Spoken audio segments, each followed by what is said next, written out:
I grew up in Varanasi, Uttar Pradesh, India, a city so old that history itself feels like it's still catching its breath.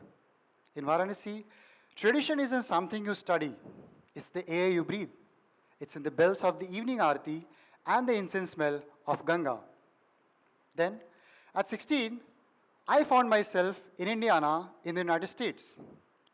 Now, if Varanasi is a 5,000-year-old epic poem, Indiana was, well, very flat, very polite, and a very large cornfield. I went from a city of millions to a town where the most exciting weekend activity was watching the local high school football game. I arrived with a suitcase full of gifts and a brain full of cached data, stereotypes about what Americans were like. I expected them to be like the people I saw in Hollywood movies, loud, fast, and perhaps living in a constant state of high school musical. Instead, I found the Winklers. They were quiet, incredibly kind, and they didn't burst into song once. But about 6 months in, I hit a wall. Back home, it was the day of Holi, the festival of colors. In Varanasi, the streets turn into kaleidoscope. People don't just greet you, they literally paint you. But in Indiana, it was just a Tuesday. It was grey, it was cold, and I felt like a software trying to run an operating system it wasn't built for. I was glitching. Few weeks later, my host mom told me to stay home after school. I walked into the backyard and stopped. My host family were standing there in white kurtas, and there was Bollywood music playing loudly. And in the middle of the field, on the table, there were small heaps of pink, green, and yellow powder. They didn't just throw me a party. They downloaded a piece of my world to fix a bug in mine. That afternoon, the distance between Varanasi and Indiana didn't just close, it vanished. That moment taught me the one thing I wish every world leader, every CEO, and every neighbor understood. Culture is not a boundary. It is humanity's open source code. We often treat traditions like museum exhibits, meant to be looked at but never touched. We treat different as difficult. But when we engage in a cultural exchange, we aren't just swapping dance moves or recipes. We are exploring different ways of being human.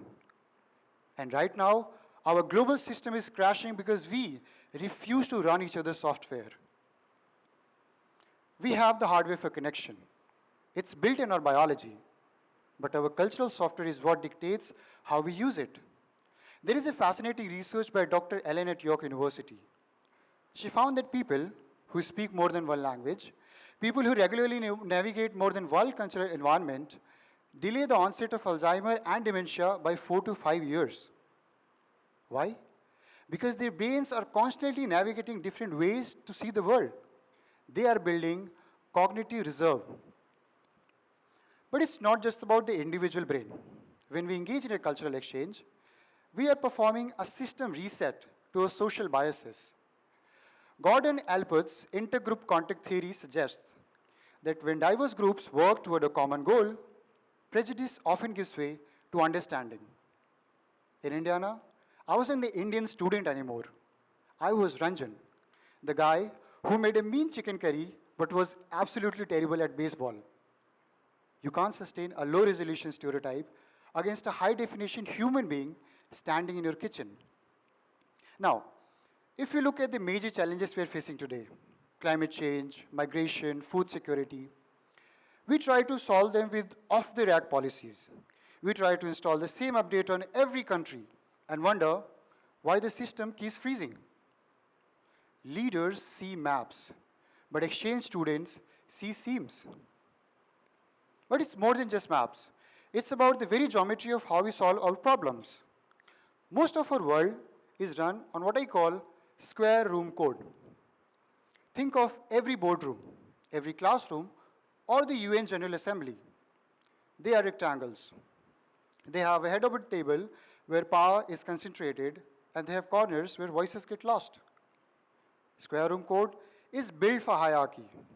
It's designed for one person to lead and rest to follow.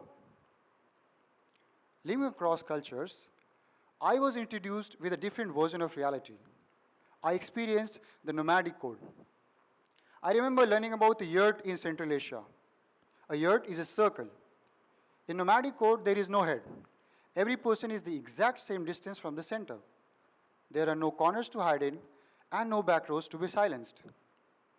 When we sit in a circle, the psychology changes. We stop trying to win the room and start trying to heal the circle. The square room code asks, who is in charge? The nomadic code asks, are we all connected? Imagine if our global climate negotiations or peace talks weren't held in cold rectangular halls, but in circles. Imagine if we traded our square room egos for the nomadic empathy. We don't need more meetings. We need a change in our social geometry. We need to stop trying to force install a high-kill software on a world that is naturally circular and interconnected. Over that year, I also met students from Kyrgyzstan, Cameroon, and Georgia. I remember learning about the Jangi system of Cameroon. It's a community-based farming and saving system where trust is the primary currency. In a world struggling with economic inequality, why are we not copy-pasting that code? We often assume that solving a global problem requires a global policy. But anyone who has truly lived inside another culture learns something different. Real solutions almost always begin with local understanding. Before changing a system, you must understand the people who live within it. You need someone who's felt the fabric of a culture and knows where the seams are tight. We don't need leaders who simply visit cultures. We need leaders who learn to inhabit them.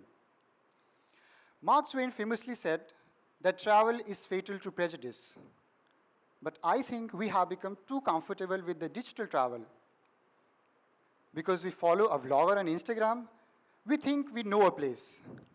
But scrolling is not exchange. A stereotype is a low-resolution, pixelated thumbnail of a human being. It's a shortcut our brain takes to save energy. Exchange is the focal live stream. I remember talking to an American student who thought India was just poverty and IT centers. I thought America was just fast food and skyscrapers. We both were running corrupted data. And it took one conversation over a shared meal to realize that his fear of not getting into a college was same as my fear of disappointing my parents. When you embrace a new idea from another culture, you are not losing your own identity. You are expanding it. You are adding a new tool to your kit. So, why does this matter to you? Why should you care about a holy party in Indiana or a nomadic yurt in Kyrgyzstan? Because many of the conflicts we struggle with are, at their core, compatibility errors. They happen because we are running a legacy software from a time when we thought we could survive alone. But the challenges of the 21st century are too big for one operating system. Climate change doesn't care what language you speak. A virus doesn't check your passport.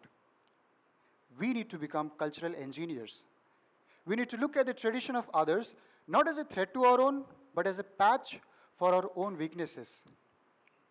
If we can learn the community trust of a Cameroonian village, the environmental resilience of a Kazakh nomad, and the hospitality of an Indian home, we start to build a global system that actually works.